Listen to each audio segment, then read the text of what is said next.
Hey, it's Sabrina.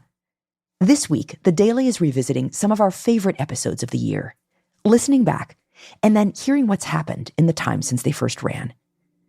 Today, the fire that devastated Lahaina, Hawaii in August, and one man's story of surviving it. It's Tuesday, December 26th.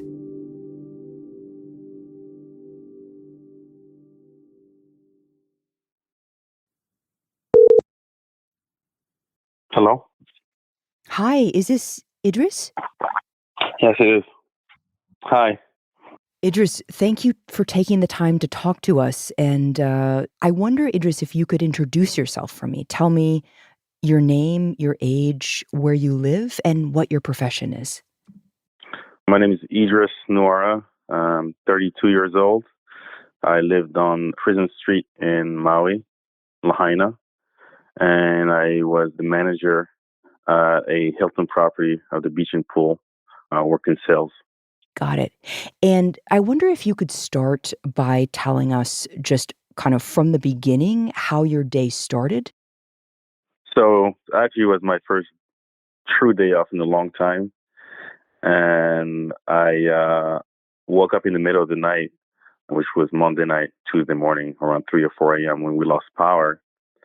So it got pretty hot. So I opened up the windows, and by the time I woke up around 6, 7 a.m., I noticed we didn't have service neither. Cell service. Yeah. And honestly, I was just annoyed. I was like, I've been waiting for this day off forever and no power. We didn't even know it was a hurricane. We just thought it was windy. And were you aware of the fire at that point? Oh, absolutely not. There was no fire in the morning that I was aware of. We had no warnings at all. And so I think it was around noon or 1. One of my neighbors came and knocked on my door and he said, "Hey, you need to come out and see this." So I came out, and in front of my house, I have a little cottage. Behind my house, I could see a lot of smoke. So I called my cat. As I had an outdoor cat, and I called her, and I couldn't find her all day. And then I just gave up, and I closed my door. And then my neighbor came back maybe an hour later, and he said, "There's another fire." And it was closer. It's actually the street behind us. And I have a scooter. So I actually went to go check out how close the fire was. And I got on Front Street, which is a street that goes along, the ocean. And I see there's this restaurant up in flame. And I saw people running. And straight in front of me, there's a medical center. And I remember actually seeing a line of people trying to get in the medical center. Then behind me, there's a whole business on fire. It's like, everything was on fire. Like, I didn't understand how things started to catch on fire. It didn't make sense. And now I started to panic. So I went back to the neighbors, but the neighbors were all gone. And I felt kind of lost. And the wind, there was wind and there was trees falling down. And I screamed for my cat, and I saw her run under the house, and she didn't want to come out, so I was panicking. Reality started to set in. And so I said, okay, maybe, the safest place to be right now is here, because I wouldn't even know where to go. And so I'm closing the door, and about 5 minutes, everything turned black outside. And a medical center across the street was up in flame to the sky. Oh my God. And I couldn't understand. I said, how? Like, I just saw people, like there was nothing like 5-10 minutes ago. And it really looked like someone put gasoline all over the building and it just like took up in flames. It just didn't make sense how like a stone building could burn so fast. And so I opened the door, still calling my cat, and I felt something burning on my shoulder, and it was debris like amber. And I look up in the sky, and it's literally fire coming down the sky. It was raining fire. And now I said, I have to get out of here. And so, I got everything I could, all the necessities, clothes and wallet and, pictures or whatever, and put everything in 2 big bags. And I ran out of the house. And as I ran out of the house, there was smoke everywhere. And I saw one of my neighbors coughing. He was right in front of the house, and he was just coughing. And I said, "What are you doing here?" He's like, "Oh, I went to the store." And I said, "Okay, let's get on my scooter." So he came behind me on my scooter, and the fire came from uphill. It was coming down. So to me, the safest place if there's fire is water. And so, in the panic, I was like, we have to go to the harbor. And then we got on Front Street. And on Front Street, I was just chaos. I could hear, screams. And then I couldn't see people, but I could hear them scream. Scary screams. Screams of pain I've never heard before. They were clearly people burning alive. Like, it was a deep pain, and people throwing up. And it was just, it was horrifying. It was horrifying to hear that. I'm so glad I couldn't see. It was black because there was so much smoke, but we could clearly hear them all around us. All around us. It felt like we were in hell.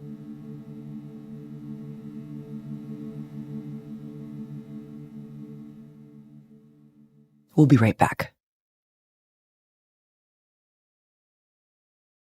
The wind itself, the wind was the scariest thing. The wind was so hot, it was burning our skin. It was so strong because everything was on fire. And I told Damon, you got to tell me when to turn to the harbor because I can't see nothing. And so we finally got to the harbor, and I left my scooter there. And at the edge of the water on the harbor, there's a little house, it's called the Harbor Master's Hut. So we had our back against the wall, and we were facing the ocean. And we're just waiting. We just didn't know what to do. Did you say anything to him? No, we were not talking. We didn't know. I mean, in my mind, I'm like, okay, we're going to wait here at least. Like, we're not going to burn. That's what I was thinking.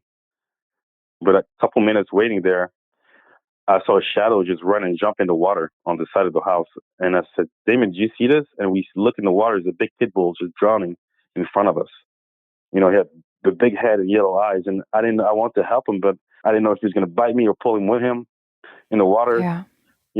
So I kept calling him, but he couldn't do it. He tried his best to do it, but he couldn't do it. And I'll never forget the look he gave me in his eyes. Like, he just gave up, and his head went underwater. And I told Damon to hold my feet, and I took my shirt off, and I managed to grab him by the collar and pulled him out. And we tried to calm him down. He was just walking in circles. He was in panic mode. And then I called the police. And I said, hey, we're on the harbor. We're stuck. You guys have to come get us. And the lady she didn't know what to say. She said, I'm sorry, we can't come get you. Everything was in flames, and they were overwhelmed. I hung up, and I just remember seeing debris falling from the sky, and our bags kept catching on fire. Wow. Miraculously, I saw on my phone I had 1 bar of service. So I tried to call my best friend, Yassine. And I told my best friend, hey, I love you. Mm-hmm. Tell everybody I love them. It's going to be okay. Here's my mom's number. Don't call her now. Wait, let her sleep. Were you preparing because you thought you might not make it? Oh, yeah. We didn't think we were going to make it. And after I hung up with him, I called the police again. And she gave me the same answer. She said, I'm so sorry. And, I could feel the frustration in her voice. She was just helpless. She didn't know. And I felt so bad for her because she probably had so many calls like this. And so I hung up again, and I was just frustrated. So at this point, I thought maybe I could get in the Harbor Master's Hut, the little house. Damon had a knife with him, and he cut the screen off. And I started punching the window with all my strength. Until I fractured my hand. The window was so thick it wouldn't even do anything. And so I called the police a 3rd time. And I said, if you guys don't come right now, we're going to die. And she said, you guys have to jump in the water. And I said, no way.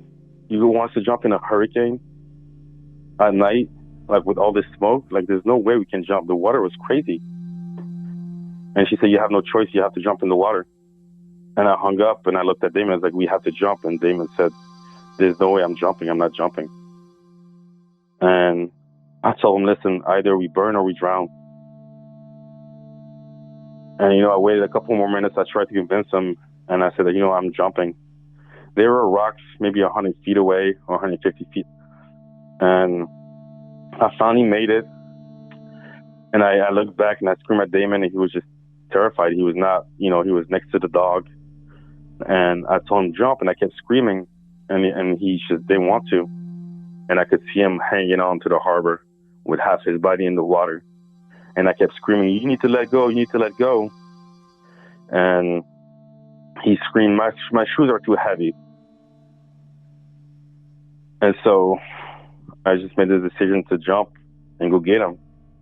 So I got back in the water, and I got back next to him. I tried to go and take his shoes off, but I can't even find his feet. The ocean was just pushing me against the wall. And I told him, "You have to follow me." I see. And the way he was swimming, I said, "There's no way he's going to make it." He was just struggling, just swallowing water and coughing. And somehow he managed to get very close to the rock, and I pulled him up. He's overweight and he's, older. It was a miracle. And, we still had debris falling on us, and we had waves just coming over us. We were holding onto the rocks to not get pulled or sucked in by the ocean.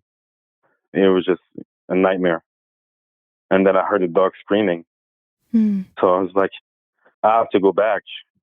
And I jumped back in the water. Wow. I tried to get back on the harbor. He was laying against the wall, his eyes closed, and just screaming.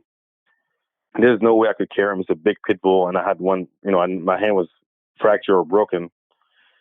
So I thought if I try to grab him in the water, he's already freaked out. We're both going to drown. He's going to die for sure, and I'm probably not going to make it. So in one of my bags, I had a blanket, and I dipped it in the ocean 5 or 6 times, and I put it on top of the dog. That's all I could do. And I took one of my bags, and I jumped back in the ocean. And then I almost drowned. I was just so exhausted, and I panicked halfway. And I was praying to God, "Please help me." And I thank God I made it to the jetty, and I went back on the other side. And I talked to Damon, and he was not answering. And I grabbed his hand, and he just held my hand. He was just in shock. And then maybe an hour after that, I saw light at, far away. And I told Damon, I said, "Hey, I think there's a boat over there." And we were screaming. I was screaming at the top of my lungs. And they were coming towards us, thank God. And it was the Coast Guard. And they were "We can't get close. You guys have to jump in the water, because it was so rough. They were crashing the rocks." And I jumped first, and they got me in. I just lay down on my back, and I could just see amber just falling on us. The sky had no stars. The amber was the stars, red stars in the sky. That's what it looked like. Just a black sky with red stars. They're just falling down.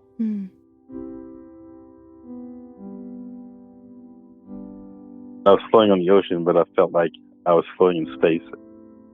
I was thanking God. I was like, "Thank you, thank you, thank you. I don't deserve this." It was just unbelievable that we made it. And Damon, man, he managed to make it. And I was like, thank God, we made it. And I said, "Oh, how do you guys find us?" And they said, "We got a call that someone might be on the harbor."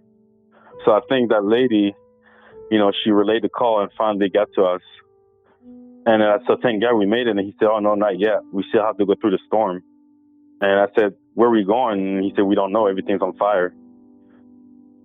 And I looked behind me, and it was just it looked like war. It was just flames up to the sky, the whole town, and the darkness.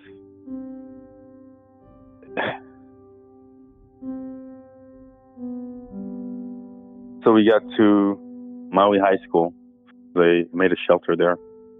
And then when we arrived, of course, we were covered in suit and all black. So everyone was looking at us. And I was barefoot, so people kept staring at my feet. Everybody knew, we're the ones who survived. Everybody that was in the shelter, or the lucky ones.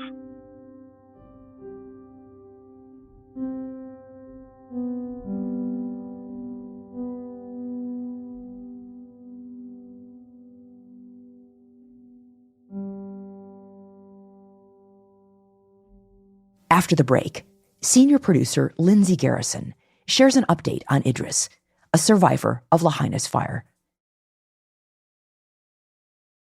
It's still very fresh. It really, honestly, till this day, it feels like it was yesterday.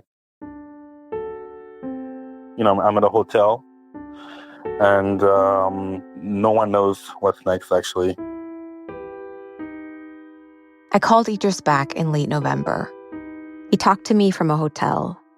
He said he'd been living in hotels for more than 3 months, waiting for FEMA to secure him an apartment. Have you been moved from hotel to hotel since we talked? Yes. Oh my goodness. How many hotels? Yeah. 2, and I actually ended up, because they made a mistake, and I ended up homeless for a night. So, yeah, it's been hard for everyone. And I'm not blaming FEMA or I know they don't know, but it's very hard for us. And it's really hard to live in a hotel room for that long. Eating McDonald's every day, not the most best lifestyle. And also, like, if you leave your hotel room for more than 2 or 3 days, then you lose that room. So you can't even go and visit family. You can't do anything. It really feels like we're in jail. Do you do anything to give yourself some relief from just feeling stuck? Oh, you don't want to know. Absolutely nothing. I'm just in my room every day. Everyone's displaced. All my friends are on the other side, and you're like, you don't have a car, and it's kind of hard to just go to the beach by yourself. Yeah. Yeah, it's a weird feeling. I have multiple friends that moved, love their job, love their homes. I personally lost my job as well because I'm displaced, and a lot of us are still mourning, and they're still in shock. And they're reopened for tourists, but it's kind of like attending a funeral and you're having a party next door. It's like you're walking and everyone's happy and everyone's drinking and and music, and you're just there and you feel like a ghost, like not really in the mood. So it's a weird feeling. Yeah. It's going to be a long time before Lahaina gets back to how it was. And it's never going to be how it was. Did you ever find anything out about the pitbull that you tried to save? No, so my cat is still missing, and then the pitbull is still missing. I still have a little hope. I know my friend, they just found her cat like a week ago. Really? Yeah, they're still finding a lot of pets, so I don't know if my cat was as fortunate, but people are telling me not to lose hope. I hope they both turn up. Me too. I really hope so. Yeah. Can you sort of envision what your ideal future, your ideal life would look like there in the coming months? Well, it's hard because I was living my dream before all this happened. So it's hard for me to think of a better situation than I had before, But I think my hope would be, to get my place and then hopefully find my cat and then start moving on from there. It's kind of hard right now to imagine about anything. Yeah. And that's the hardest part. The hardest thing is not to know.